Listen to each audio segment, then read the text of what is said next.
আমাদের বিদ্যুৎ বিল 1,08,00,000 টাকা বকেয়া আছে এবং চলতি মাসের বাকি আছে প্রায় 50 লক্ষ টাকা।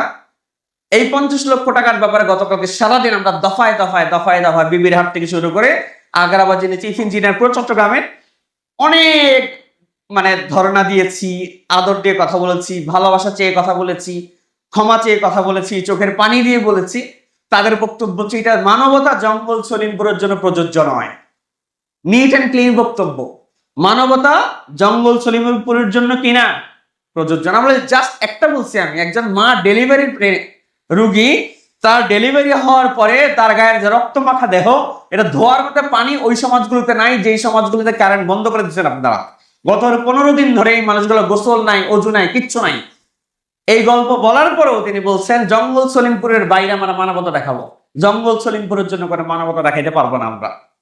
তার মানে আমরা মানুষের কাতারও পড়ি না। সবকিছু মিলিয়ে লাস্ট অনেক অনুনয় বিনয় করার পরে তিনি বলেছেন যে আপনারা 50 লাখের মধ্যে আগামী রোববারের মধ্যে 28 লক্ষ টাকা যদি না দেন, যেগুলা কাটছি এগুলা কাটা, যেগুলো আছে ওগুলো 28 তারিখে কেটে দিন। আপনারা আসছেন এই জন্য বলে দিলাম, র্যাব থেকে শুরু করে প্রশাসন, ডিসি অফিস সব জায়গায় লিখিত অনুমোদন হয়ে গেছে 28 তারিখে লাইন কেটে দেওয়া। আমরা 28 তারিখে যাবো, লাইন কাটবো।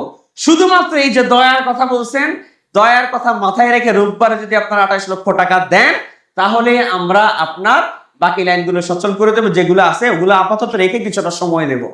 তাহলে এখন আমরা যারা এখানে আসি, আমরা যদি মাটির মানুষ হয়ে থাকি, সবাইকে নিয়ে বাঁচতে চাই, বিদ্যুৎটা কি শুধু একার দরকার নাকি সবার দরকার? এই জন্য আল্লাহর রাস্তে আজকে সকাল 9টা থেকে বিদ্যুৎ বিল আমরা বিদ্যুৎ অফিসে নিচ্ছি। কালকেও বিদ্যুৎ বিল বিদ্যুৎ অফিসে নেবো, ব্যাংক বন্ধ থাকার কারণে। রোববার থেকে আবার ব্যাংক চালু হলে আমরা আবার ব্যাংক থেকে নিব। এখন যদি আমরা ব্যাংকের আশায় থাকি রোববার 28 লাখ টাকা কোত্থেকে দিব আমি? এই জন্য শুক্র শনি 2 দিন আমরা সারাদিন বিদ্যুৎ কালেকশন করবো, বিদ্যুৎ টাকা কালেকশন করবো। তবে এই টাকাটা আপনি কাকে দিচ্ছেন তার গ্যারান্টি কি? এতদিন পর্যন্ত আমরা জানি না কিভাবে হয়েছে। তবে এখন আপনারা যত টাকা দিচ্ছেন, এই টাকাটা বিদ্যুৎ গ্রাহক ফোরাম নামে একটা অ্যাকাউন্টে জমবে। ওই অ্যাকাউন্ট 3 জনের পরিচালনা করেন। 3 জনের মধ্যে আমি একজন, আরো 2 জন আছেন।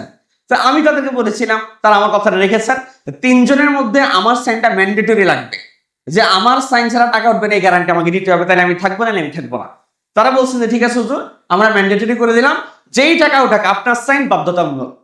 তো আমি বলছি যদি এরকম হয় তাহলে আমি আসি। তো তারা 3 জন সবাই মিলে একমত হয়েছেন যে হুজুরের সাইন বাধ্যতামূলক করা হোক। কারণ আপনারা যারা আছেন তারা নেতা মানুষ, আমরা তার নেতা না। পাবলিক আমার উপর ভরসা করবে যে হুজুর যেহেতু আছে ভরসা করা যায়। এই ভরসার মূল্যায়ন কি, গ্যারান্টি কি? এই টাকা ওঠানোর ক্ষেত্রে আমার সাইন বাধ্যতামূলক করা হোক। তারা এটা মানছেন যে আমার সাইনটা বাধ্যতামূলক করে দিয়েছেন। তার মানে এখন থেকে যত টাকা জমবে, এই টাকা কখন কোথায় বসছে, তারা আমাকে ছাড়া এই টাকাটা তোলার কোনো সুযোগ নেই তাদের। আবার এই টাকাটা কোথায় খরচ হবে এই হিসাবে তারা আমাকে দেওয়া ছাড়া কোনো সুযোগ নেই। তা আপনারা অনায়াসে নির্ভরতার সাথে আপনারা টাকাগুলো দেন, যাদের কাছে যত বকেয়া আছে। কালকের মধ্যে 28 লক্ষ টাকা ম্যানেজ না হলে যে লাইনগুলো চলতে, সেই লাইনগুলো বন্ধ হয়ে যাবে। এই জন্য আল্লাহর রাস্তায় কেউ কোনো ধরনের দোষ সমালোচনা সব বাদ দিয়ে আপাতত বিদ্যুৎ লাইনটা আমাদের বাঁচানোর দরকার আছে না নাই? আল্লাহ আমাদের সকলকে এগুলো মেনে চলার তৌফিক দান করুন, আমিন।